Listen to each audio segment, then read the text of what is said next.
Well, my first question for you has to do with going back to 1974. You arrive in the museum as the director. So Correct.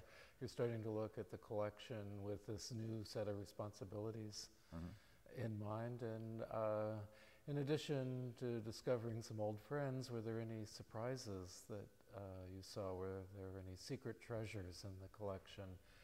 Well, it's interesting you even say that, because I know when I was in Los Angeles, we would come up occasionally for like the old annual exhibition and things of that kind, and come to the old museum, which was just on the 4th floor at that time, and look at things like Diebenkorn and Bischoff and other artists of that type that were there. And as I would look around as a museum person, I think, God, I said, if they just would, somebody would give them $1 million and they'd paint the walls and do this and do that, that would really be a great place. You know, so it's a place on my mind when I actually got here. And I knew a great deal about Grace McCann Morley and her great history in terms of museums. And so coming here was a treat. And the hope, obviously, on the part of anybody who comes into museum management is to begin to develop the collection a little further than it was. And I know that some of the first things that came, because it happened in kind of a chronological sequence, we had the wonderful little George O'Keeffe, we had the wonderful Arthur Dove, and the Stieglitz Circle was vaguely represented, and then all of a sudden we were given this wonderful Charles Sheeler painting, which is really one of the very best of his kind of double exposure paintings dealing with industry, the so-called American Precisionists.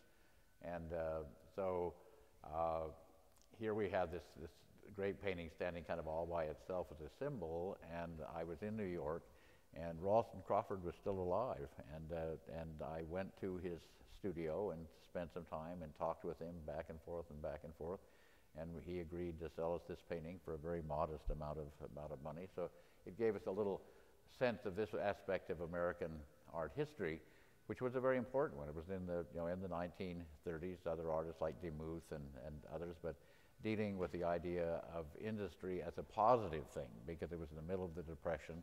We were supposed to find our way out of it, and this is their way of saying we find our way out of it through American industry and positive aspects and what have you, as opposed to other artists who were talking about social issues like Ben Shahn, for example, and things of that kind. So it was a great treat to get this painting, and then to be able to buy this one really was a double treat, as a matter of fact.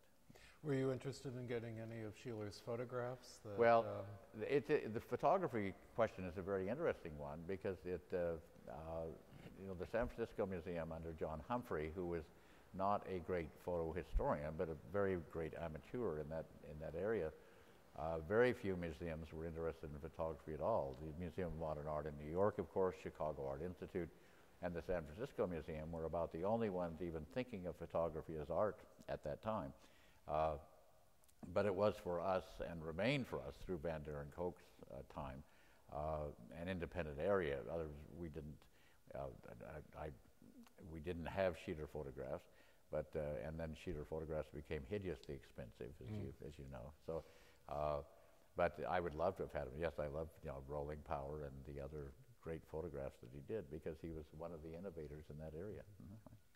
And these two paintings, are there formal aspects of it that you would that you particularly appreciate? Well, I think that if we're talking about sensibilities, I know when I was an art student at the Art Institute of Chicago, these were artists that I admired for their precise handling of pigment and what have you, and also the modernity, for lack of a better word. And this was in the days before Jackson Pollock and abstraction, and in terms of my own studies. So these were my favorite artists at that time. The American Precisionists were really my favorites, and I still remain very fond of them. But I say that the Sheeler is really one of the very best known paintings from this period. Anybody who teaches that painting at one time or another. So good. Now, next to the Crawford are four of the Albers that you collected. Yes, that's another interesting story, because we'll be looking a little later at the at the Clifford Stills, and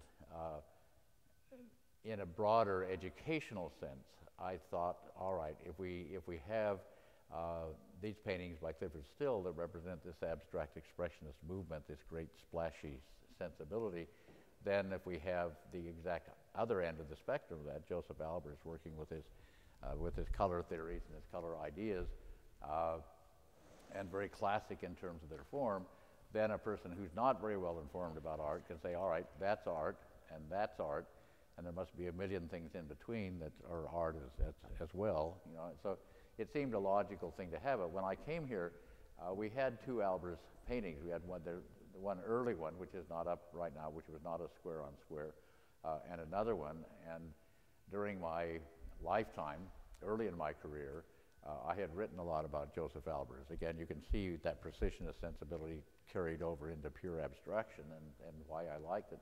And so that in that sense, I got to know Josef very well, and we'd go up and visit him in New Haven. And unfortunately, when I was the director at the Fort Worth Art Museum, I wrote to Josef after I'd been there for about a year, and I told him that I had bought for the museum a Clifford Still painting, and I was very excited about that. I had bought a Rothko painting. I was very excited about that. And now I would like to have an Albers in the collection. He didn't speak to me the rest of his life. He just simply, because I had bought a Still painting and not an Albers painting before that, that was it. It was done. But Annie Albers and I remained good friends. We corresponded. And so when I came here and when Josef had died, then Annie left to us 8 paintings of this scale. So we have like we have the 28 paintings of Still, we have about 10 paintings of Josef Albers, and then one of the other things we'll chat about are the Joseph Cornells, these kind of different aesthetics that I thought were interesting to have in the museum. In terms of the response or critics? I think, you know, that I guess my answer to that is, as would always be the case with most trustees, when somebody's offering you a gift and it's a well-known artist and the paintings are lovely, you don't have much trouble, you know. But if I went out and said, look, I want to buy 8 of these paintings at $100,000 a piece, I probably would have a much harder time with it. But no, there were people that were fond of Albers. Albers' reputation goes up and down and up and down. It's up a little bit again now, but just simply to have several of them, I think, is very important, because clearly the format is exactly the same in every, almost the same, at least in every painting.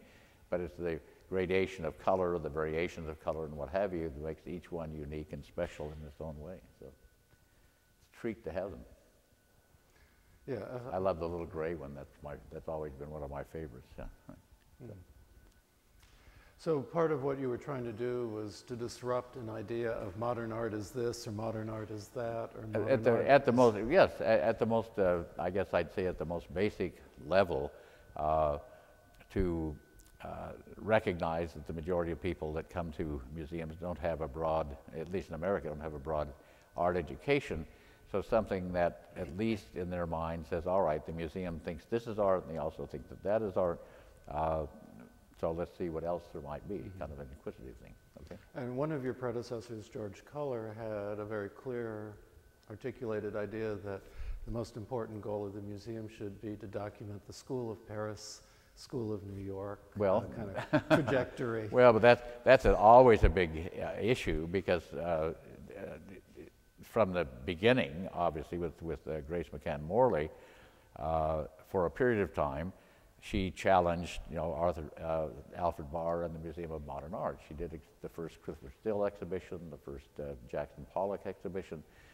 She clearly saw herself as being a West Coast Museum of Modern Art counterpart, and unfortunately, MoMA had all the money and San Francisco didn't have all the money, but that was certainly her ambition. So you could see where someone like George Culler, coming in on the tails of that, would have that same kind of sense of the new pride in American art, the rising of abstract expressionism and Pollock and Klein and what have you, and also School of Paris, which was very popular at that time. My own interests have been much more fundamentally I guess you'd say, American in the broadest sense, in the West Coast, rather intensely so. And so that's where I felt I could make my contribution. And then, of course, shortly after my tenure, when Jack Lane came in, I know he was very excited about the things going on in Germany, the new German painting and other things of that kind. So each person who comes into the institution brings with them their own baggage, but they usually bring it in the context of saying, all right, now we have this, we can add this, we have this, we can add that.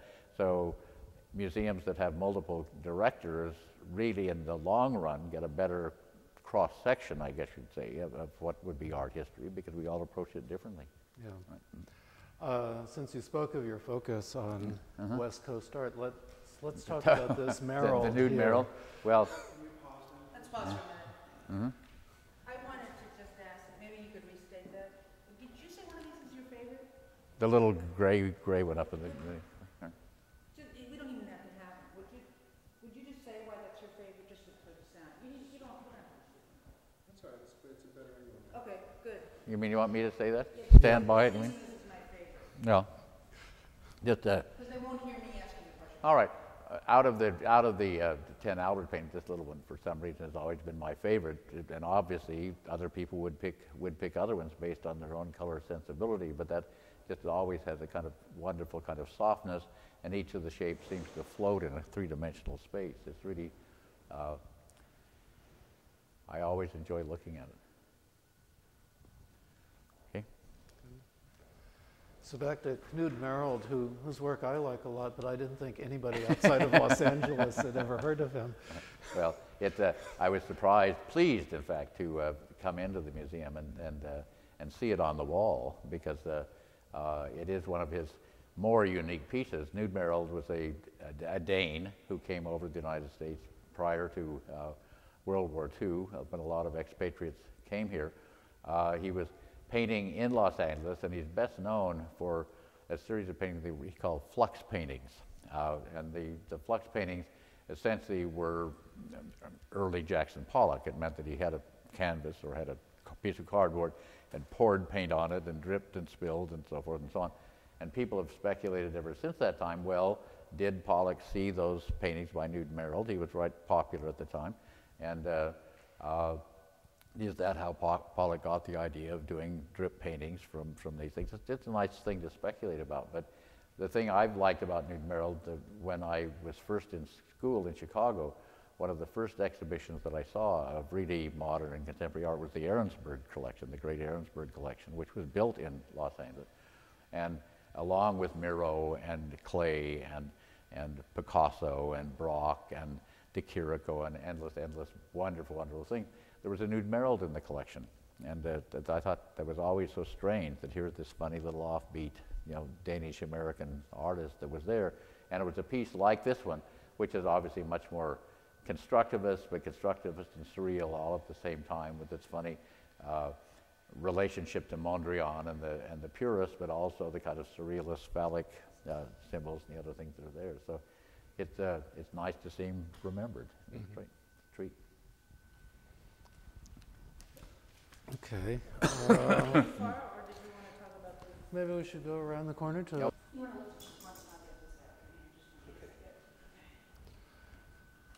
So at the time you were director, what was the status of La Femme au Chapeau, the Matisse, famous Matisse painting? Well, the status was that it belonged to Elise Haas. That was the status. But certainly one of the things that I liked about the museum, and I must say love now, in the fact of the expansion with the sculpture and the other thing, is that we did have in the collection a number of small, early Matisses, truly fauve paintings, which were rare to have in a museum collection. In fact, this little grouping is probably amongst the best of any museum that I know. And it came from the association with Gertrude Stein and the Stein family, and Elise Haas's relationship with that, and the fact that Stein had come from Oakland and occasionally would come here on hawk paintings and other things of that kind. And during that time and that friendship, Elise purchased Femme en Chapeau, one of the great 1905 fauve paintings by Matisse. And certainly any director, I'm sure George Culler before me and others were all, and Jerry Nordland, would love to have had it in the collection. And I know when I was here, and Elise was still on the board, as was Evie, and we would talk about the collection, and Elise was always saying, yes, the collection will come, yes, the collection will come, yes, the collection will come. And then I found out one day that the director of the National Gallery had been out and spending the day and having tea with Elise and so forth and so on. And of course Mr. Brown was an extraordinary personality. He could probably get, I don't know, oil out of a pearl or something, I don't know what, but in any event, Carter was clearly convincing Elise that she should leave her things to the National Gallery. And Evie called me one day and said, she's beginning to bend. She's beginning to take that all seriously. And so we ran over to the house and sat down with Elise, and finally it ended up here. So this is exactly where it should be, and now it's right where it should be, on the wall. Mm-hmm. But it is an extraordinary painting, and again, like the to a certain extent, like the Sheilas and other things, it was a groundbreaking painting, because it represents Fauve as well as it could be represented, with all of the strange colorations, the green face, the loose painting in the background, the flamboyant nature of the costume, using color for pure color, but putting it still on the framework of realistic subject matter, a portrait in essence. So great to have it here. Yeah. When we were talking about the Albers, one of the things that I thought of was, well, if you Still was notorious for being a difficult painter to work with, so you could have easily made the reverse mistake of alienating Still. I think there's absolutely no question about that, and it's just it doesn't matter how you paint or what you do. You are the only artist in the world. That's what the ego dictates, and that's exactly what it is. And certainly Still had that, and certainly Albers had that. Still throughout his entire lifetime, and then carried on by his widow, in fact, after that. But the amazing thing that transpired here, because in the 60s, Douglas McKagy, who was the head of the School of Fine Arts, which is now the San Francisco Art Institute, hired Clyde Still to come out and teach painting. And he had a great impact on a lot of the artists here in the Bay Area. His kind of abstraction did spread a lot. And he also had Mark Roth go out to teach and other things. So Still had a true San Francisco connection, plus the fact that during World War II, he was not in the service, but he worked in the San Francisco shipyard. So it was a place that he did have an affinity for. One had hoped, that one would have a great Still painting, and in fact we did have a great Still painting given to us by Hunk Anderson, and shortly after I had come here in about 1974, 1975, I was sitting in my office, and a guard came down and said, there's a man up in the galleries that would like to see you. And I said, well, no. Who is that? And he said, his name is Mr. Still. So I ran up the stairs, and then it was Clyde Still. I had met him before. And we began to chat a little bit, and I said, well, come down to my office and we'll have a cup of coffee. And interestingly enough, I had been thinking for the bicentennial, 1976, that it would be an interesting idea to have a Clyde Still exhibition because of his association with East, West, everything else. And so I thought, what a wonderful opportunity for me to say that. So just as he was getting ready to leave, I said, Mr. Still, I said, one of the things I've been thinking about is doing an exhibition of your work for the bicentennial. And he said, Hopkins, absolutely not. I'm not interested in doing any of those things. That's just not what I do. And, and I'm sure you'll understand. And so I kind of swallowed my disappointment and was kind of following him out the door. And he turned around and said, but, he said, I might have an idea that might be interesting to you. And then he said, do you ever come east? And I said, yes. And so he arranged that I would visit him in New Windsor, Connecticut, or New Windsor, Maryland. And we sat down. Fortunately, that Hunk Anderson painting was hanging on the wall, beautifully lit, because very often the permanent collection wasn't up. If he'd come another day, it wouldn't have been there. Maybe nothing would have happened. Who knows? You can't even guess. Would have been angry for all I know. But anyway, so he talked to me about giving 3 paintings to the museum, which of course excited me. And over the next year and a half, as we talked and we talked, every time we would talk, he would add 3 more, like, well, maybe 6 would be better. Well, maybe we could tell the story with 8. Well, we can't really tell the story with 8. It probably would take 9 or 10 to really tell the whole spectrum. And of course, he was an absolute deep believer in the fact that museum experience was a terrible experience. You'd go and see one Rembrandt, one Matisse, one this, one that. You had no idea about the good parts of them, the bad parts, the struggles, all of those things. So having a number of works was a big issue with him. But we ended up with an outright gift of 28 Clifford Still paintings, of which this big red one is one of the prime examples, so there are actually many in the collection. He gave a group to the Albright Knox Museum, he gave this group to us, he gave a group to the Metropolitan Museum, and so he is well represented. And many of us feared that his reputation would begin to disappear because there have been very few exhibitions of his work since he died. And Pat Still, his widow, was determined to have it that way. But finally, Jim Dimitrian did a show at the Hirshhorn Museum, and I noticed the other day at Christie's or Sotheby's that a Still painting was selling for something like $70 million, I don't know what. So we don't have to worry about his reputation, so it's great. And who selected the paintings that were Still selected the paintings. Exclusively, or did you have some input? Pardon me? Exclusively, or did you have Well, no, input? I had a little bit of input, but the thing about Still is that the majority of his paintings, when I went to his studio, were not out on view. You can't put that many big paintings out on view. They were all rolled up in rolls. And so I would look at a roll which would have little sketches that he made on the outside, saying these 10 paintings are in this roll, so forth and so on. And I would look at them, and I would say something like, I would really like to have a black painting, for example, you know, or I would really like to have one of the red paintings. But he, in essence, we had, of course, the gift that had been given to us before over here, and that stimulated the whole kind of giving process. Oh, his early the early one, exactly. And then we had one other early one as well. So he was represented in the collection, but he knew almost exclusively what it was he wanted to give us. Is what it amounts to. And the grouping is a beautiful selection that covers all phases of his existence, from the very earliest, you know, up to the time, very close to the time that he died. But I know when we were installing, when he came out, we had to stretch everything, put them back on the stretcher bars, and get them all up on the wall. And he would stand there and look at them and say, well, that needs a little touch-up. And I thought, oh, God, what are we going to do about this? So he would go down to the local art store and buy 2 tubes of oil pigment and 3 little brushes, and he would come in and touch up this little section, touch up the other.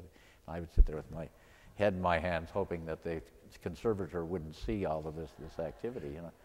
And so I said, well, they seem to be in very good condition. He said, oh, these tough old bastards. He said, they'll last forever, you know. And then I said, that's fantastic. And so we looked a little longer, and he turned to me and he said, Hopkins, which he always called me, he said, Hopkins, you know that these paintings have the power to kill. And I shivered, you know, needless to say, thinking, and I have to take care of them for the next 50 years. So that's where we are anyway, and they are here, and it's great. It's wonderful. What did he mean by that? He just meant that he had put so much intensity into those paintings, and it was such a major thing in his existence, this whole spiritual aspect of what he was about, and that he was the most important and most wonderful painter in the world. He just wanted you to know that you were dealing with history, not playing games, I can tell you that. Well, this painting behind you, what is it about it that you find moving? Well, I think probably as much as anything else that probably among the painting in the collection, it represents what most people think of as being the strong Still statement. That's what it amounts to. With this combination of the multiple reds, for example, the blacks, the other things. There was another story that he told me and it relates to this painting and almost every Still painting. You see in the painting somewhere always like this red strip that's coming down here from the top, which he referred to as a lifeline. Okay, You can see it very faintly in the black painting over there. And I asked him one time, I said, what is this thing about the Lifeline?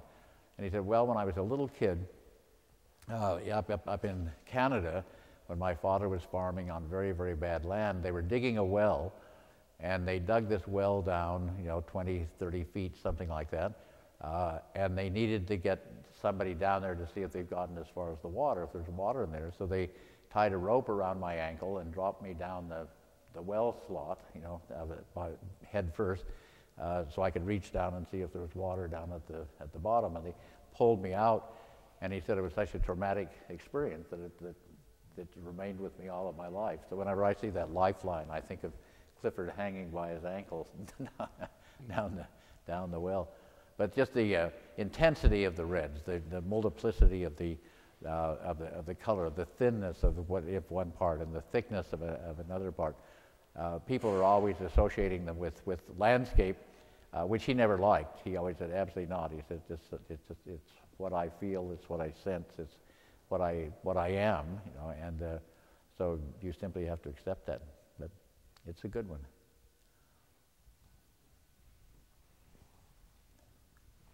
Okay. Okay. Well, do you think what's the significance of the yellow over there? Oh, right. Well, I think I guess if I were going to answer a question like that, I'd have to turn to way back to academic art education, where I think.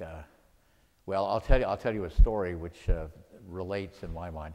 There's a story about the artist Whistler, who was working on his paintings, and there was one critic that absolutely loved every single thing that he did, thought he just would have an orgasm every time he would think about how good Whistler was.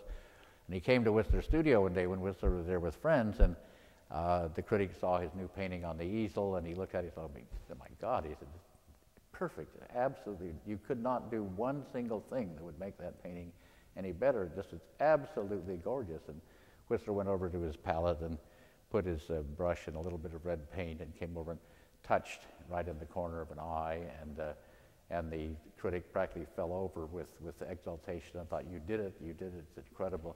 And so Whistler patted him on the back and shoved him out the door and came back and wiped it off and went on his way. So something like that, when you see it in a painting, you just think, you can visualize the artist standing there and say, now this needs just a little something over here, just a little something to kind of draw your eye in that direction and to flatten it all out and get it going. So I think that's a good example of it. It's a little like a fried egg, you're right. Okay. You acquired this 3 Seven- years 78, after it was 78, yeah, 78, painted, this triptych, and Yep. you organized Agustin's show Yes. a little later than this. Well, I was just trying to remember the exact date. I think it was about 80, I'd say probably about 83, 84. Yeah. I would guess close to 84, as a matter of fact. But in fact, I would say 84 is about right. But So you had developed an attachment to late Agustin in particular? well, actually, Agustin in general, because when his first retrospective was done by the Guggenheim Museum, it circulated to Los Angeles County Museum of Art, and I was just a new employee there, but I was doing installation, and I got to know him at that time, and he liked the way I installed and so forth and so on. And he was a man of an amazing memory. I didn't see him for a long time after that, ran into him on the front steps of the Louvre Museum one day, and he called me by name. So I thought that's really remarkable in a sense. But I had been interested in Agustin for a long time because he and Jackson Pollock went to school together at Manual Arts High School in Los Angeles. And they were both kicked out for God knows what infractions. Pollock went back and finished. Agustin never did. But Agustin studied with one of the great old heroes of Los Angeles painting named Lorcer Feidelson at that time, and was painting rather realistic, figurative, social related paintings, and was also doing, there was a very conservative government in place at that time, And he was doing Ku Klux Klan figures way back in the 1940s, as a matter of fact, as a statement against this kind of repressive government. So then he went into his mode of abstract impressionism, which everybody loved, and he became a national hero along with Pollock and Klein and de Kooning and all of the others. And then suddenly in the 70s, he reverted back to his figurative early years. So for me, that was a great and interesting change, because other people think of that as the major work. I think of that as an aberration, and this kind of work as being really what Agustin was about. When he was a student at Manual Arts, he actually did a comic strip in the Los Angeles Times newspaper, a child's comic strip, and his name at that time was Goldstein, not Gustin, and Philip Goldstein did this comic strip, but it clearly came right out of Crazy Cat, out of the Crazy Cat cartoons, which he loved the drawing of and what have you, and you find those kind of symbologies through all of these later paintings, like this sun coming down, or in the last panel, the rain and the clouds and the sky and the other thing, all of these feet sticking out of the thing, the kind of attack on the mouse by Crazy Cat and the other things. Very often you see a light bulb, the ideal light bulb showing up. You see a curtain hanger over here, or a blind puller that you can pull down and close off the whole painting. So when he started doing that in the 1970s, had a show of his work at the Marlborough Gallery. Everybody was absolutely shocked and stunned at what it was, because they didn't know about the early work. And his great friend de Kooning wrote him off and said, Phil, you've sold out. They've gone back to figurative instead of continuing with abstraction. But interestingly, the younger audience, the people who were then art students at that time, picked up on it, and they brought Agustin back to be a true revolutionary hero, in fact, in the arts. So I think these works represented, well, you mentioned that you asked the question about our exhibition. I was trying at that time to bring as many of the West Coast artists who were considered to be New York school artists or abstract expressionists kind of back into focus. And we had received the Still gift, and obviously that was a major. And when we did the Agustin exhibition, he was also a West Coaster, as I've already mentioned. Then we added another 8 or 10 paintings of Philip Gustin to our collection, which was wonderful. We had a negotiation with the Mark Rothko Foundation, and they ended up giving us one or two works. So it's just interesting in the fact that Robert Motherwell, who was one of Jerry Nordland's favorites, Robert Motherwell, Mark Rothko, Clifford Still, Jackson Pollock, and Philip Gustin, all essentially had strong California heritages, all right? And yet, suddenly they were the New York school. So, and in fact, Robert Motherwell is the one that gave it that name. So I just thought that was always amusing, and I thought we should have in our West Coast museums as much representation of these artists as we could. And here in San Francisco, we were very fortunate with both Still and Gustin especially.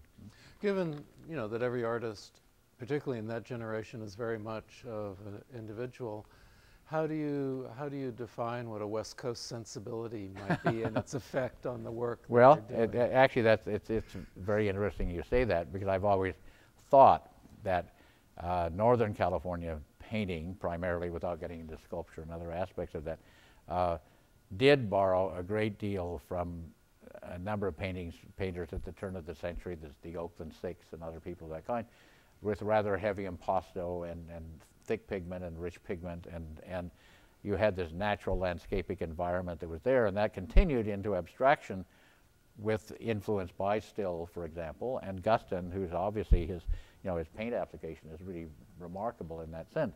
And I've always thought of the Southern California aesthetic as being more the kind of clean, hard edge, kind of by the side of the ocean thing that came out of surfboards and motorcycle tanks and other things of that kind. So it's a simplistic association, but rich painting I've always associated with the Bay Area. It doesn't matter if you're talking about Richard Diebenkorn or even Thibault in his own way, and Joan Brown and others like that. So I see a difference. Whether it's true or not is another question. And do you see that? You see it to some degree in these late Gustins. Well, in the Agustin, the thing that's interesting, because Agustin had no association with Northern California at all to speak of, and yet when he left his light-colored impressionist kind of abstract painting and came back to the figure, as he got older and his angst increased about life and the various things that happened to him, his painting style didn't necessarily change, but this is truly Bay Area painting as far as I'm concerned. It might be Sonia Getkoff for that matter, or Jada Feo in terms of the kind of richness of surface, but brilliant application of pigment. I remember when we did the exhibition, and I think most people remember the fact that the exhibition had opened here and had been on for about a week when Philip Gustin died, and which was a tragic event, though he had been ill. But we did have the chance at the installation thing to walk through all of the different paintings. I did with him, and we got to about this point in his career, and he looked at me and he said, Henry, said, this isn't an exhibition, this is a life, and that it's a little like the Still comment just sends shivers down you to recognize how passionately these people feel about their work. Yeah. So this early Gus, this is an earlier Gus. 1948. Yeah, 1948, and it was acquired. He was given to us when he did his exhibition, which I see on here. It looks like it was about 1982 instead of 84. Yeah. Did you select the painting, or did he again Still select what he wanted to? In the case of, we were talking about looking at that later painting, but I wanted to look at this one especially as an early one because it's one of the paintings that Philip gave us at the time of the exhibition, and it's called The Tormentors. And the thing that's interesting about it, to me, since I knew about his earlier work, which was very kind of naturalistic figure, like Ben Shahn in many ways. But here you can see all of these elements. You see the horn, for example, the tuba. You see the shoe print with the nails in the back of it. You see all of these elements that appear in those 1978 paintings that people had totally forgotten. So when he made the gift very much like Still, though in the case of Gustin, he and I walked through, and he would say, how about this one, or how about this one? I'd say, well, that's great, so forth and so on. But this is one I particularly wanted because it's, in my mind, for Gustin, quite a different thing, but it would be like Picasso's Demoiselles d'Avignon, the transition out of pure figurative into what becomes pure abstraction very soon after that. So it's a good one. Yeah. I think in the gift, I think the Tormentors was the earliest figurative, and most of the other early figurative paintings were already in other collections, of one kind or another. Agustin was a well-known painter in the 1950s, and he had a good solid reputation in terms of what he was doing. There's no need for him necessarily to change into that kind of abstract style. But it was a big thing that was in the air, obviously, and what was going on. So this painting called White Painting, which actually historically turns out to be, in the context of Gustin, interesting because this is one of the very first paintings that he did when he broke away from that semi-figurative style or figurative style into pure abstraction. So you have to look at this the way you would sense, I guess you'd say, you'd see all of these old guys, Pollock and the rest of them, sitting at the Cedars Bar, Gustin with them, talking about these new ideas about painting and the new freedoms and what have you, to suddenly to see that Gustin shifts his gears so radically into this kind of work. And when we were talking about it, he explained to me, he said, well, what I always did, he said, I had my brushes, and they were long-handled brushes, and I would sit on a stool, and I would look at the canvas, and I would then walk to it to a certain point, and then with my brush would attack it.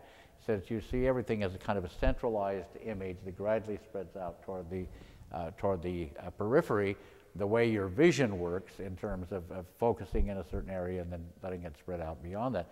But this is extremely loose and rather amazing painting, I think, at that period of time. He went on from this, of course, to produce those incredibly beautiful pinky, yellow, bluey, beautiful little, beautiful big paintings, as a matter of fact. But he never even in the context of abstraction, his cronies would refer to him as an abstract impressionist rather than an abstract expressionist, because it didn't have a lot of emotion. It had a lot of beauty, inner sense and inner beauty. But then I was delighted when he went back to what he did later on. So. I mean, since one of your goals has been to complicate the story of modern art, when you refocus the story of what happened in New York in the 1940s on a figure like Agustin, how does that story change? You mean in as we look now? You mean? Or Yeah. What? Well, yeah. Well, of course, that's it's always so fascinating what does transpire, I guess you'd say, through an artist's lifetime. And Agustin was one of the brightest, well-read men that I ever met, though he never finished high school and never went back to school after that time. Taught in a number of university settings over the years, but loved poetry, extremely sensitive, and troubled. Later on in his life, he was very troubled. So, if one was going to do a Lust for Life book on, say, Phil Agustin or Jackson Pollock or what have you, it would be a very interesting kind of exercise. I keep wondering why those books haven't happened, as a matter of fact.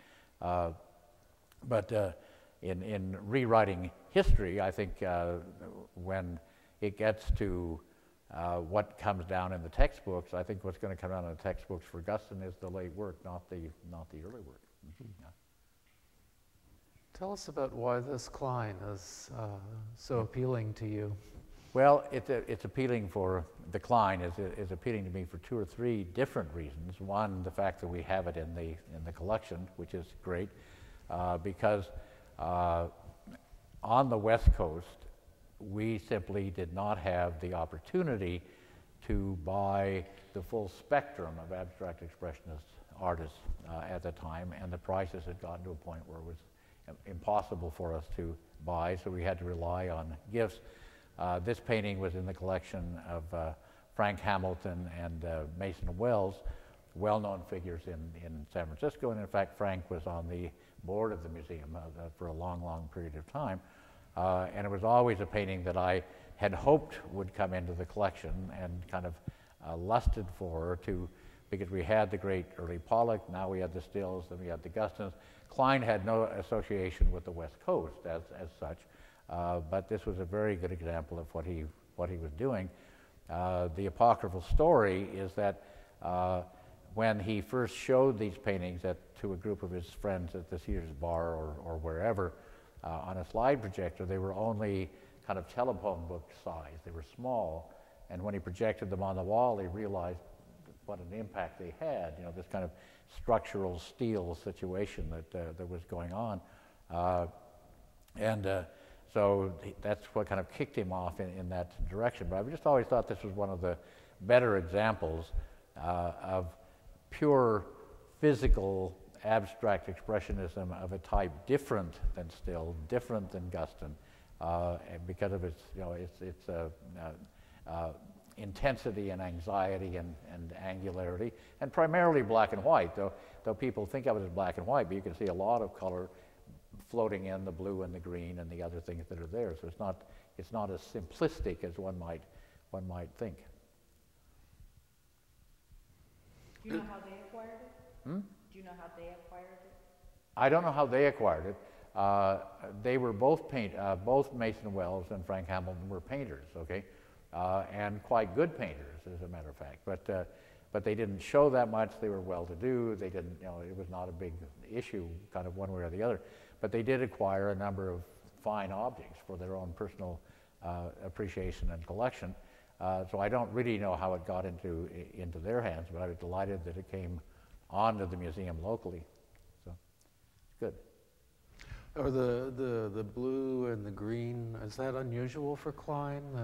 No, it's really not. I mean, I'm not going to say blue or green, but having color tonalities in the painting along with the black and the white is not that unusual.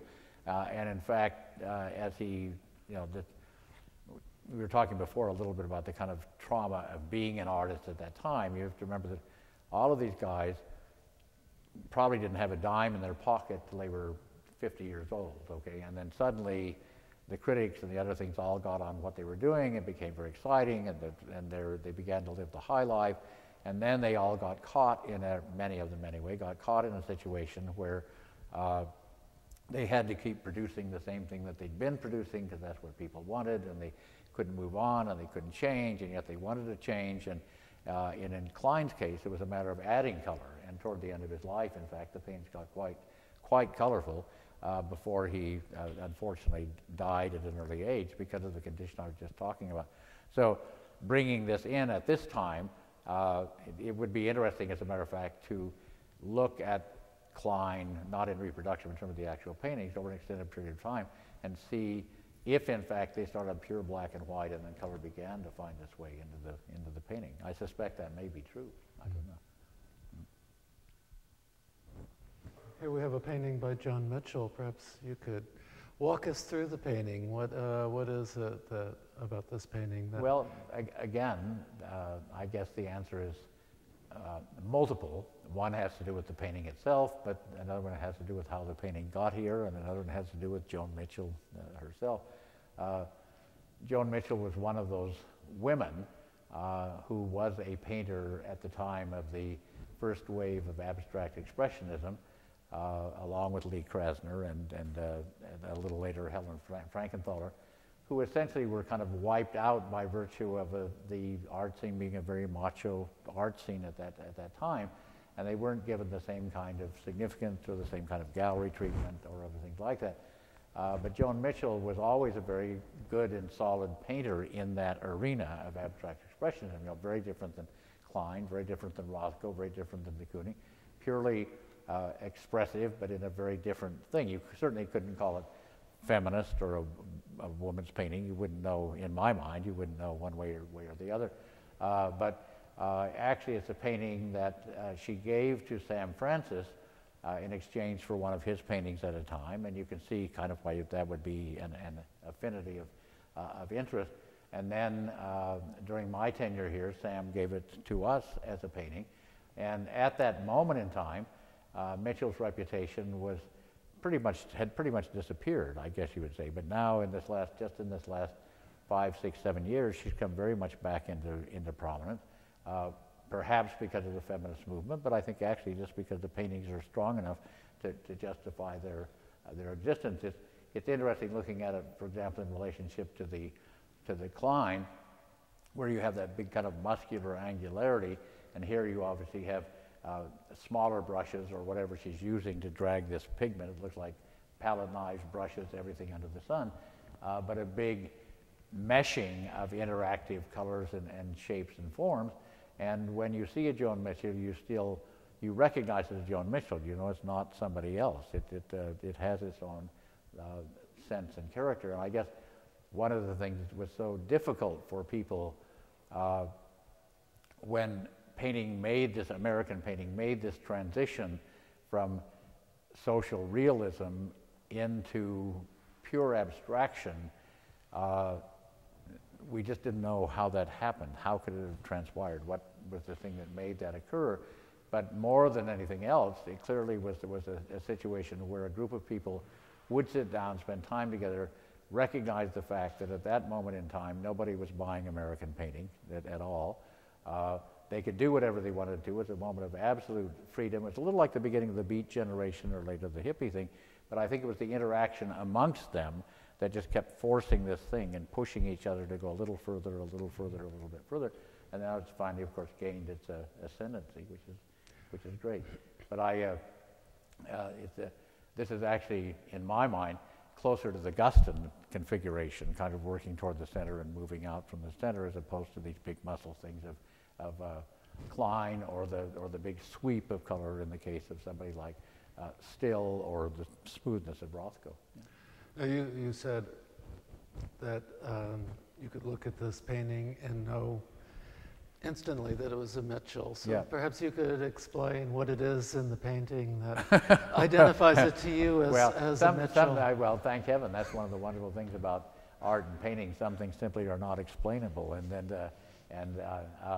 unless you wanted to sit down and do an analysis like you would on a Renaissance painting about the sweep of this and the sweep of that, and repetition of forms and repetitions of colors, but it's just simply that throughout her body of work, whether it was a big painting or a small, you have the feeling you know that's who it, I mean, once you know it's Joan Mitchell, then you know it's a Joan Mitchell painting. Mm-hmm. But that can only be, as I say, but based on the shapes and the forms that are in there. So.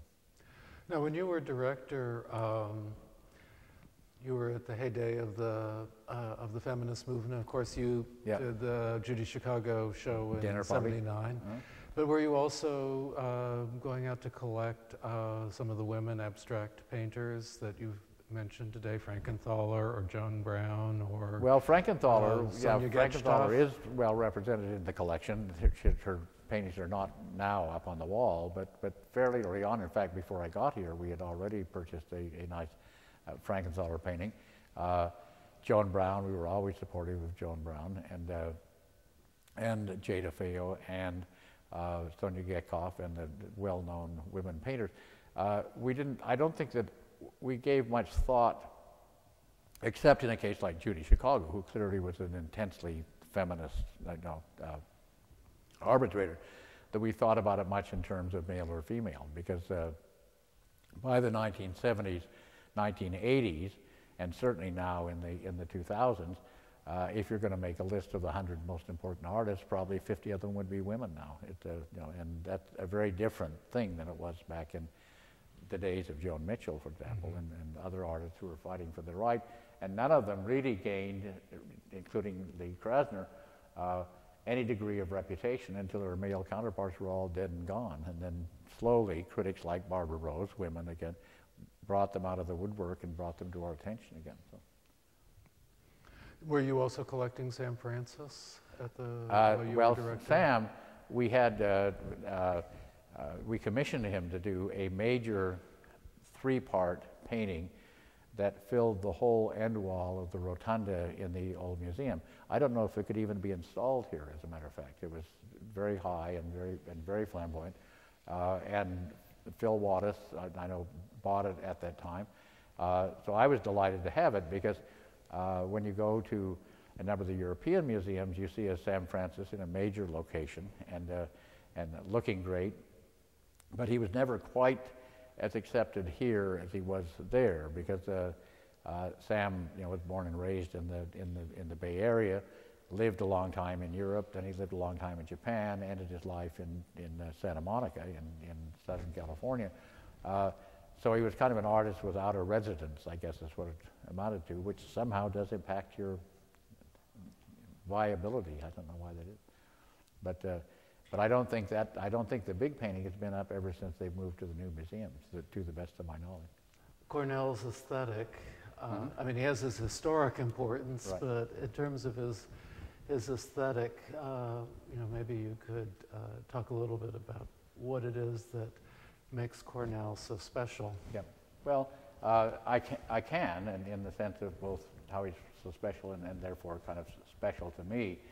We talked before about having these two kind of ends of the spectrum, Josef Albers on this kind of clear classical end, and Clyde Still on the abstract expressionist end.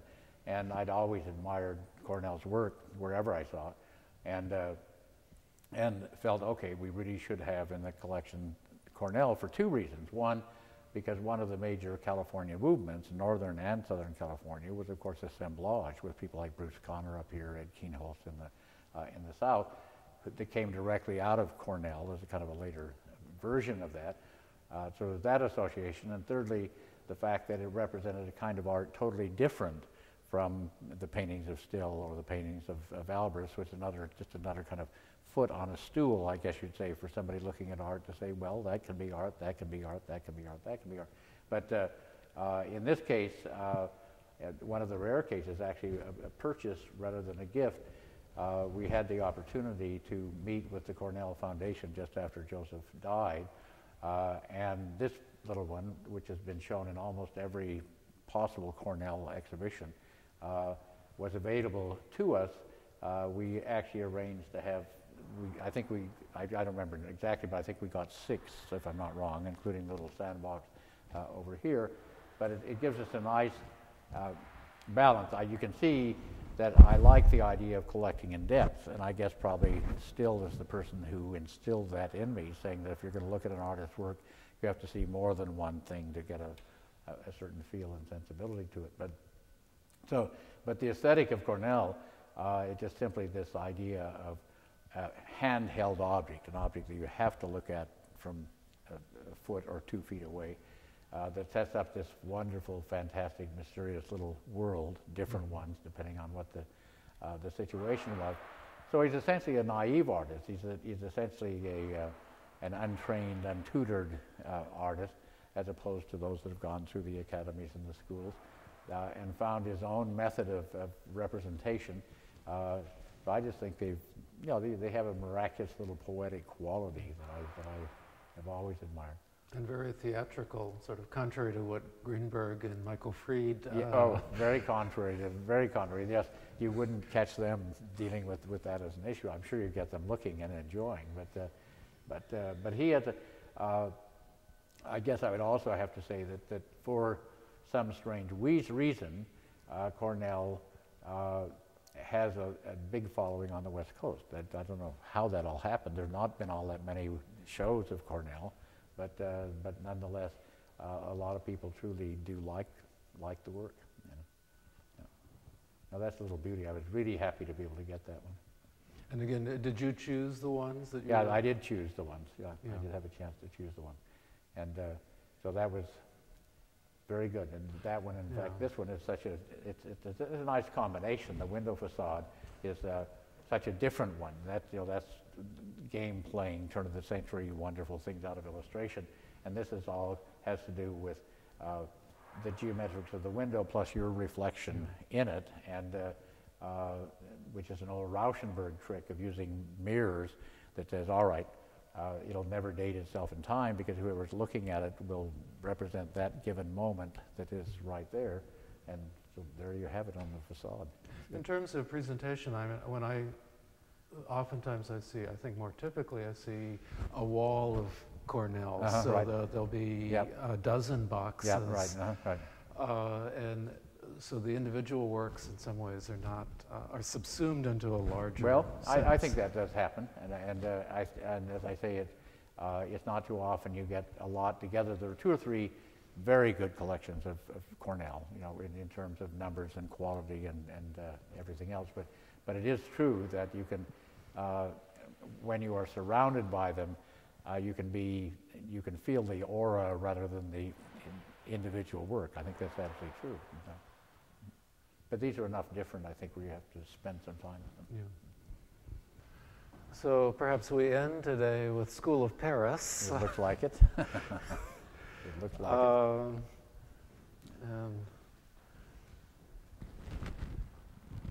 Amy Rowe that you acquired, I see, right, yes. Right. And we are, of course, we're always interested in how you got to acquire it, but first I think it would be just wonderful to hear you talk about what this painting is doing, what it is, what it means, why you needed to have it. Well, I think in the case of Miro, and as you said, School of Paris, and I suppose to a certain extent he does represent that. And I was not collecting that much in that area at the time, a certain amount, of course, which we couldn't afford. But Miro is important in my mind to American art because he is a direct link to Arshile Gorky, and Arshile Gorky is a direct link to de Kooning, to Pollock and the abstract expressionists and so forth and so on. A major surrealist artist, very different in his context than an artist like, say, Dali, who paints so realistically, or Ernst that paints in a totally different vein. Miro's work came essentially out of 2 things. Came out of child art. He was very fond of the simplicity of children's art and carries that on in his tradition. And secondly, out of what you would call naive art, untutored art, or untrained art, and then also out of some of the rock drawings, the old prehistoric rock drawings that are in that particular area of Catalonia out of Barcelona, which he used a lot. So we had the painting behind me in the collection, which had been given some time before by Miro, which is a very typically Miro in terms of kind of sexual innuendos and the other things of that kind, and the red, yellow, and blue, and a very good example. But when Joseph Branston had this painting, I just had always liked it because of its extreme simplicity and seemed to me to show, I don't know, as much of the childlike nature of art that expresses itself from time to time in history.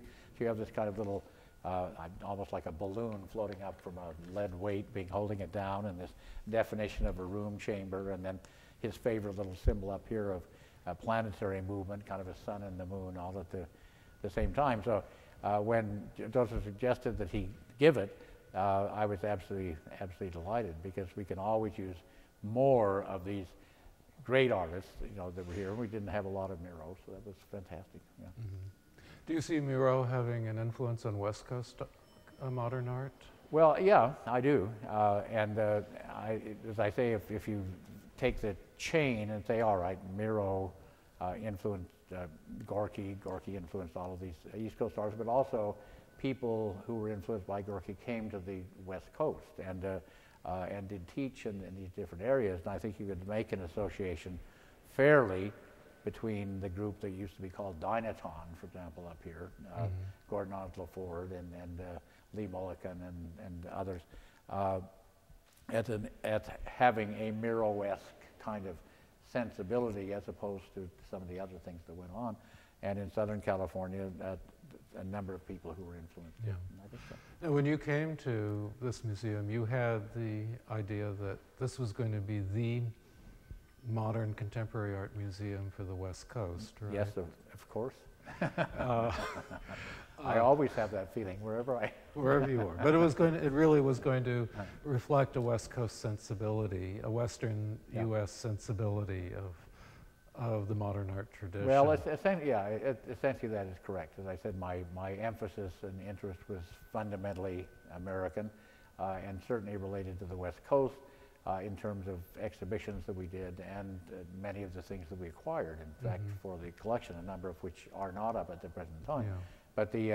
But I think that I can say specifically that mainly because of the exhibition program, during the time that I was here, when I came in 1973, I knew that the new attempt at a contemporary museum in Pasadena was failing. I knew that the board of the trustees of the County Museum was becoming very conservative, and I knew that there was an opening for us to benefit by that, to be able to borrow exhibitions from the Whitney, from the Museum of Modern Art, as well as instituting our own and sending them back. And that actually all worked out in time, and we did get strong enough to where, in essence, we forced Los Angeles into building a contemporary museum, which they wouldn't have done. They admit that, so that's fine. Yeah. Whatever it was, we had some success, I guess.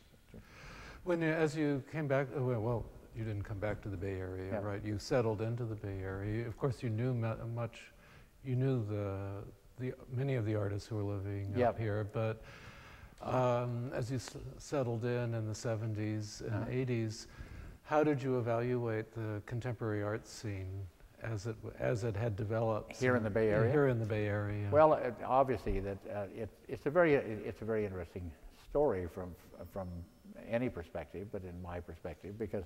I'm sorry to interrupt you, but this sounds like this is going to be a really nice bit, and if I could have you just step a little bit to your over here. So have you a little Okay, is that all right? Is that better? Yeah. I like that. Okay. We Yeah. really have to. Okay. I do, thank you, I'm sorry. Okay. We do have to. Well, it's very interesting to me that the artists of the Bay Area in general have a very great rapport with one another. Okay, much more so than Los Angeles or New York or what have you. Very few enemies kind of among them, and I've always thought that was because all of them were almost on the equal step on the ladder. Now, some of, like Diebenkorn, for example, or Thibault have popped way off the top of that ladder, but in principle, everybody was kind of in the same boat, eating off the same plate and what have you, and I found that really very rewarding and refreshing. And I also found the artists tremendously interested in not just the museum, but activities. You know, you may remember that we did a thing called the Soapbox Derby years ago, right? some of the most important artists in the city, not neophytes and kids in school, but some of the most important artists in the city made cars to drive down a hill on the Presidio to have a great afternoon and fun games together. So it is truly kind of an art community. Now, as far as movements are concerned, you know, what was considered to be the California figurative movement that Peter Sells introduced, with going back to David Parks and Elmer Bischoff and Diebenkorn during their figurative phases, that's one aspect of the work that's here. California clay, another area. Assemblage is another area. But as I say, the good kind of thick painted impasto paintings represent the Bay Area perhaps as much as anything else. And I've always wondered why, though somebody like William Wiley with his funk things is now being seen in New York on a regular basis and giving more regard. But you think of somebody like Nate Oliveira, for example, I think an extraordinary artist that should have a much bigger reputation than he has. Somehow it's never gotten away from the Bay Area, and I hope that will happen.